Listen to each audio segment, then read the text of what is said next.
the point here is not to panic over anything. Yesterday was a much needed correction. We've talked about that for a while. You're going to get one. That's kind of the point of where we are right now. This is a very similar setup to what we saw back at the FOMC meeting. And so if we start to see this market turn back up today, right now implied open on the S&P is up about 28 points. So that's not going to recover what we lost yesterday, but it's a good start. And here's what you need to know before the bell this morning. We've been talking about for the last several days that we were due for a correction. Now, again, as we said, corrections aren't crashes, right? We don't have to worry about that. But we got a correction right down to the 20-day moving average yesterday, bounced off of that right in the close. We had a little bit of buying coming in right at the close yesterday, so that was good. This morning, futures are pointing higher. So again, these corrections and this bullish trend continue to be very, very short-lived. So it doesn't give you a lot of opportunity to put capital to work. But we did get that. We did work off some of that overbought condition. Now, the only risk is we're very close to triggering a sell signal again at a fairly high level. So again, a bounce that now fails below the recent high, turns lower, takes out the 20-day moving average. That's going to be your signal that we're in for a bigger correction. If the markets can recover and go to new highs, then this bullish trend is still intact, so not much to worry about. So again, the point here is not to panic over anything. Yesterday was a much needed correction. We've talked about that for a while. You're going to get one.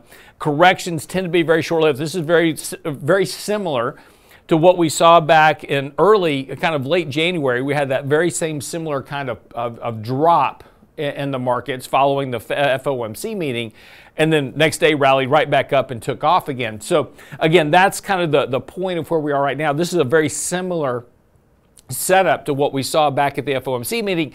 And so if we start to see this market turn back up today, right now implied open on the S&P is up about 28 points. So that's not going to recover what we lost yesterday, but it's a good start. If we can get back to a new high, that keeps this bullish trend intact for now, just keeps you long equity. So again, nothing to really worry about. If we do fail and then take out that 20-day moving average, then we're going to start talking about the 50-day moving average, potentially retracement back down lower. We have a very big deviation right now between the S&P itself and this 200-day moving average. So this deviation is one of the larger that we've had on record as of late. In fact, we have to go back for a good bit here to see a relative deviation of this magnitude, and that was just before that July correction that we had last year.